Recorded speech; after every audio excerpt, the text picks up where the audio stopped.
Alors bonjour tout le monde, j'espère que je vous retrouve en santé. Voilà, aujourd'hui je vais vous montrer, c'est juste une vidéo pour expliquer un truc et un concept à quelqu'un rapidement. Donc là nous avions un routeur, d'accord, nous avions un switch à ce niveau, ici nous avions un autre switch, là nous avions un serveur DHCP et nous avions 4 ordinateurs. Les 4 ordinateurs sont répartis dans deux LAN et dans deux VLAN, donc dans le VLAN 10 et le VLAN 20. L'adresse du VLAN 10 c'est la 10.0.0.0/24 et les ordinateurs du VLAN 10 sont connectés aux différents switches par l'interface 0/5 du switch. Et nous avions le VLAN 20 qui a son adresse la 20.0.0.0/24 et les interfaces du switch sont connectées aux ordinateurs qui sont dans le VLAN 20 par l'interface plutôt 0/10. Donc les ordinateurs du VLAN 20 sont connectés aux différents switches, c'est-à-dire aux deux switches par l'interface 0/10 des switches. D'accord. Donc là, déjà nous avions aussi le serveur DHCP, lui il a une adresse la 10.0.0.200. D'accord. Au niveau des passerelles, nous allons utiliser la .254. Ok.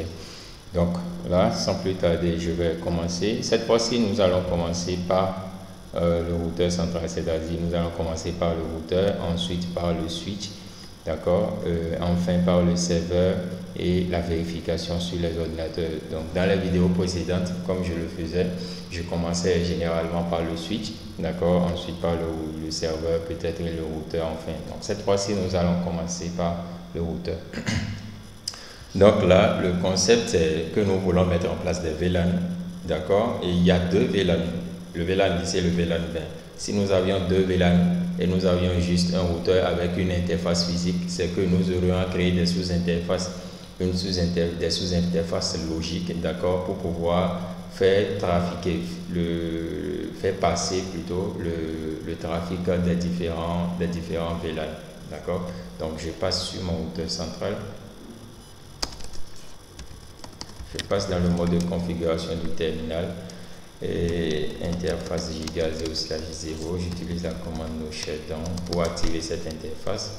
Maintenant, je vais créer les sous-interfaces pour les différents VLAN. Ces sous-interfaces plutôt vont représenter les passerelles, d'accord, pour les différents ordinateurs en fonction de leur VLAN. Donc, nous aurons l'interface giga 0/0.10 qui fera référence au VLAN 10, d'accord. Nous allons procéder à l'encapsulation 10, d'accord, pour le numéro du VLAN et ensuite à l'adresse IP avec la commande IP adresse la 10.0.0.254 suivi du masque de sous-réseau, c'est un /24, ok. Donc une fois que c'est fait, je vais le faire pour le VLAN 20 0/0.20, d'accord, l'encapsulation c'est la 20 et l'adresse IP c'est la 20.0.0.254 3 fois 255.0, d'accord. Donc là c'est tout ce que j'ai à faire sur mon routeur. J'ai juste besoin de configurer, de configurer les sous-interfaces, d'accord. Et je peux vérifier tout ça avec la commande show config. Donc là, je peux voir l'interface giga 0/0.10, ok, encapsulation d'AutoQ. Je peux toutefois mettre des descriptions sur les sous-interfaces que j'ai créées. Donc je peux mettre interface giga 0/0.10 d'abord, description, ok. Et la description, je vais mettre peut-être passerelle VLAN 10, ok. Et je fais pareil pour la 20. La description, je mets passerelle VLAN 20. Je peux faire maintenant un show unique config pour vérifier ça.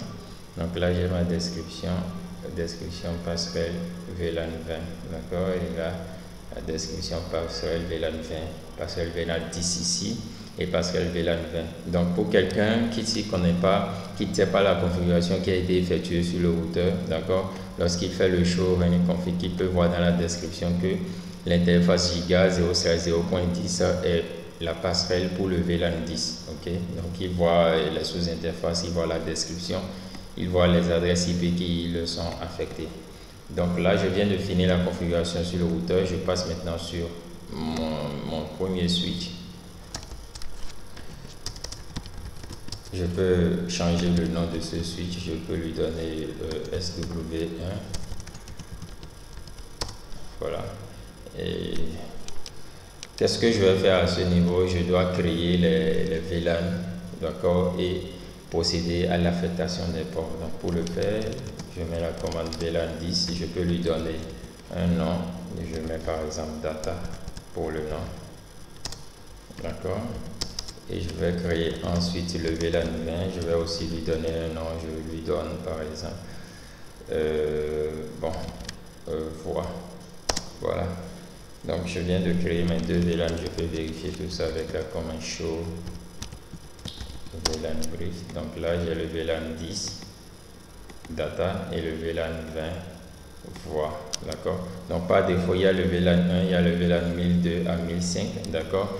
Et pour le moment toutes les interfaces de ce switch sont affectées au VLAN 1, d'accord. Donc ici je vais affecter l'interface 0/5 du switch. L'interface 0/5 je vais l'affecter au VLAN 10 et l'interface 0/10 je vais l'affecter au VLAN 20.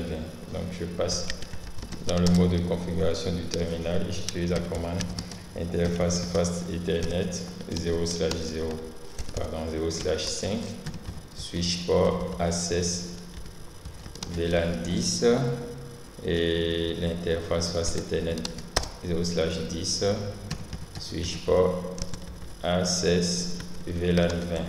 Ok, une fois que c'est fait, je dois faire passer l'interface giga 0/1 et 0/4 du switcher en mode trunk. Pourquoi le mode trunk? C'est pour pouvoir demander au switcher d'acheminer les trafics des VLAN par ces interfaces. Si je ne les mets pas en mode trunk, ça ne passerait pas.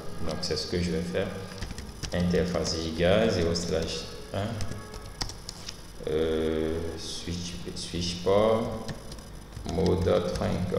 Voilà, je fais pareil pour l'interface fast ethernet 0/4 switch port mode trunk. Voilà, donc dès que l'interface 0/4 du switch est en mode trunk, ceci, l'interface 0/1 du deuxième switch se met automatiquement en mode trunk.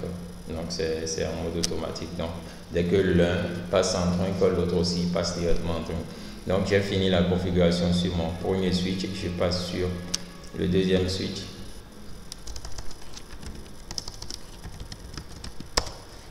D'accord. Bon, sur ce switch, je peux toutefois mettre une description sur les interfaces.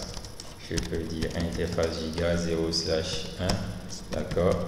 Description vers routeur central. Voilà, interface fast ethernet 0/5 vers PC VLAN 10. Pardon, j'ai oublié la description. Et interface 0/10 vers PC VLAN 20 et ensuite interface fast ethernet 0/4 vers SW2. La SW2, ce serait le deuxième switch, pardon. SW, je vais mettre description aussi. Voilà, donc je peux vérifier tout ça avec le show config. Là j'ai l'interface 0/4, j'ai la description qui est là vers SW2, interface 0/5 vers le PC10, d'accord, le PC du VLAN 10, pardon. Et voilà le switch port access que j'ai configuré, l'affectation du port vers le VLAN 10. Là, l'interface 0/10, j'ai aussi sa description vers PC VLAN 20, d'accord. Donc ainsi de suite pour l'interface giga 0/1, la description vers routeur central. Donc ça permet à une personne de se retrouver facilement lorsqu'il est en face du fichier de configuration. Donc il peut comprendre ce qui a été configuré sur le routeur. Donc je vais faire pareil sur ce routeur aussi. Sur ce switch, pardon, je vais créer le VLAN 10, d'accord, que je vais nommer data, et le VLAN 20 que je vais nommer test aussi, pardon, que je vais nommer voix comme l'autre. Interface fast Ethernet 0/1 vers description vers SW1.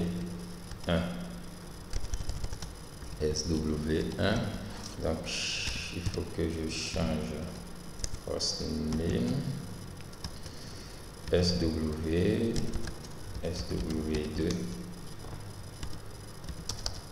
pardon, hostname SW2,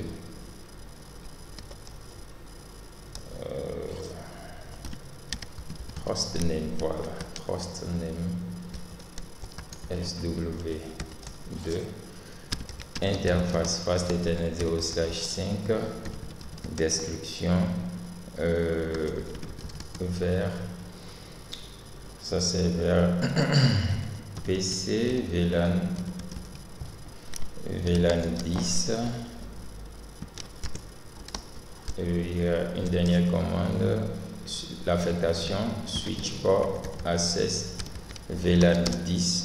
Ok, maintenant j'appelle l'interface 10, la description vers le VLAN, vers PC VLAN 20, et je vais faire l'affectation de port switch port access VLAN 20.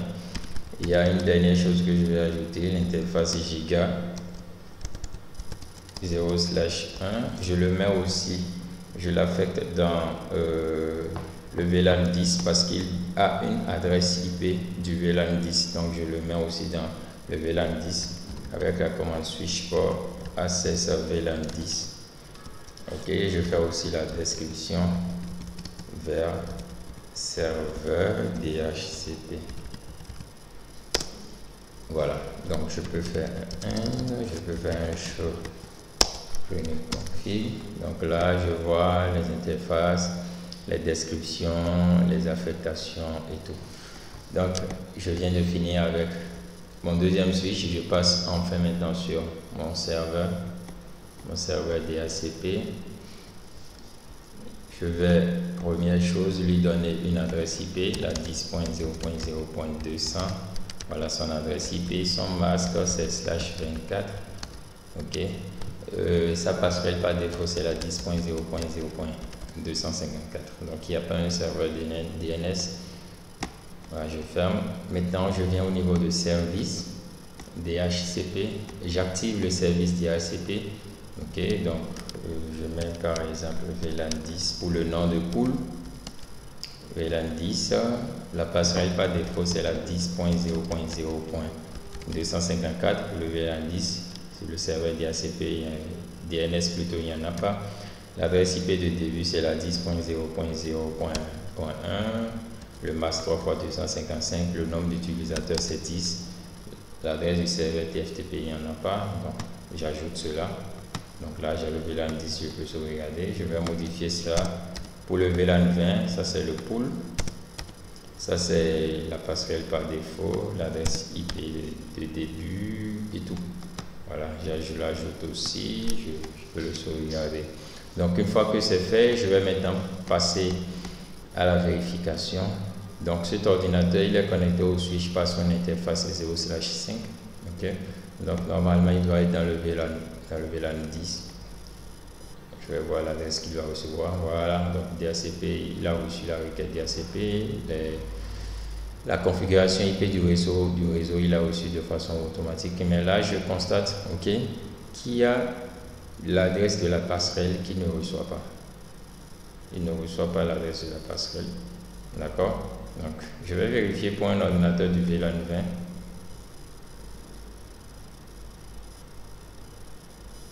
Pour un ordinateur du VLAN 20, je vois que ça ne marche pas. Ça ne marcherait pas tout simplement parce que le serveur DHCP, il est dans le VLAN 10. Ok? Et il y a des ordinateurs qui sont dans le VLAN 20, ce qui voudra dire qu'ils ne sont pas dans le même sous-réseau. D'accord? Or, nous avions un routeur ici. Donc, qu'est-ce que nous devrions faire? Une dernière chose obligatoire que nous devrions faire, étant donné que le serveur DHCP n'est pas dans le même sous-réseau que les ordinateurs du VLAN 20. D'accord? Je dois configurer le IPLP adresse sur la passerelle, l'interface passerelle des ordinateurs du VLAN 20. Donc pour cela, je passe dans le mode de configuration du terminal. J'appelle l'interface giga 0/0.20 et j'utilise la commande IP helper adresse la 10.0.0.200 qui n'est rien d'autre que l'adresse IP du serveur DHCP. Voilà. Donc une fois que c'est fait, je verrai que cet ordinateur qui n'avait pas reçu va recevoir simplement la configuration IP. Vous voyez, il a reçu avec la passerelle par défaut. Ici aussi, ça va passer pour le VLAN 10. Voilà, si la passerelle ne passe pas, donc c'est qu'il y a une erreur au niveau de la configuration. VLAN 10. Voilà l'adresse de la passerelle. DNS et tout. Donc, normalement, ça devrait passer. Ça ne passe pas, donc il y a un petit souci que je vais régler par suite. Donc je vérifie sur un autre ordinateur DHCP, je verrai que tous mes ordinateurs vont recevoir automatiquement. Donc lui aussi il a reçu, mais juste là ils n'ont pas reçu de passerelle par défaut, c'est un peu bizarre. Là je vois DHCP pour le VLAN 20, voilà, lui aussi il en a reçu simplement. Donc ce que je vais faire, 00254, mais bon, c'est bien, je viens service DHCP, passerelle par défaut, c'est bien configuré. À ce niveau, je regarde, je ne sais pas pourquoi ça ne prend pas, normalement ça devrait prendre, mais bon, je vais réessayer une dernière fois, parce que là avec cette configuration je vais faire la 10.0.0.250 et je vois qu'il arrive à communiquer avec le serveur DHCP, la passerelle, il arrive à pinguer la passerelle du routeur central, pardon. Donc je vais faire vers la 20, ça ne marcherait pas parce qu'il n'a pas un serveur, il n'a pas une adresse IP, une passerelle en fait. Donc je vais faire 10.0.0.1, je lui remets son adresse, j'en profite pour faire un dépannage. 0.0, la passerelle c'est la 10.0.0.254, je vais vérifier. 10.0.0.254, normalement il communique vers la 20, je vois qu'il communique, d'accord. Donc je vais répondre pardon, je vais prendre la configuration du DHCP à ce niveau, je vais le supprimer et je reprends. Ok, donc